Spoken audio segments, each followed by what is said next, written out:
Juan Ortiz es un pianista de jazz con mucho talento y sin fronteras. Ha trabajado en Nepal, en cruceros marítimos y ha tocado e impartido clases en festivales y conservatorios de todo el mundo. En la actualidad reside en Hiroshima, Japón, donde participa de manera muy activa en la escena jazzística por todo el país. Morgan, talde madrilar gazte honi talentua dario, eta batez ere gainerakoen desberdina da. Estatuko pop rock esparruko nobedadea sonatua, instrumentuak jotzean izugarrizko indarra duelako eta abeslariaren ahotsa miresgarria delako. Borja ¿y tú qué pintas? De la arena más fina surgen los sueños más espectaculares, un mundo de ternura donde el artista, con sus manos, crea historias llenas de poesía. Un espectáculo que combina arte con circo, música en directo, marionetas de gran formato y pintura rápida.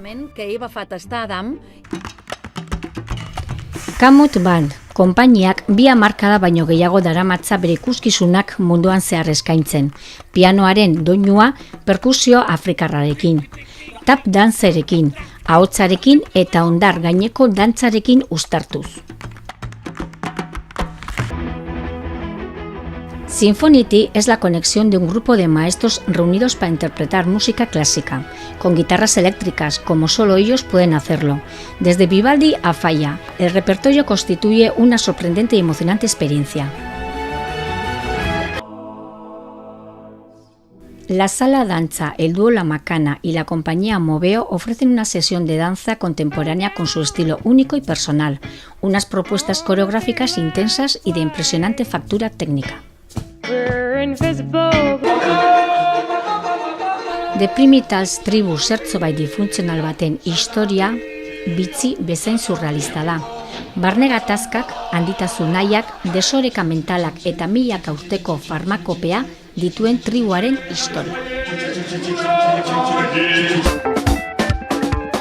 The Soul Jazz Orkestra, Kanadako kolektiborik langile eta bidaiarienak orain arte egindako bildumarik onena dakar.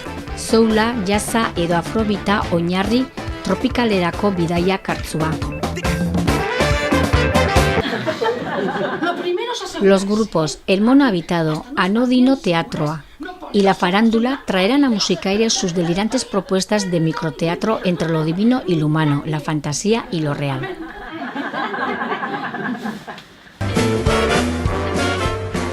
Traveling Brothers talde familiarra da, eta esan gabe doa bidaiaria, aldakorra gutxi bezala eta horrek guztiak aukera eman dio estatuko jaialdi, klub eta areto handi guztietan jotzeko eta Europako herrialde askotan birak eta itzuliak egiteko. Músicos de Irlanda, Escocia, Gales, Cornualles, Frisia, Galicia y Euskadi componen Tosta Banda, un proyecto dirigido por Igor Ochoa y Michel Ducau, para poner en valor las lenguas minorizadas.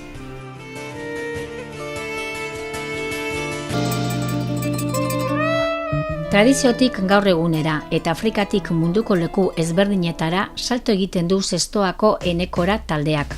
Maitatzea nahiago diska berriarekin datoz oraingoan, gure zentzuak pizteko asmoz. Baina gaur ere maitatzea, galdu naiteke, baina gaur ere maitatzea.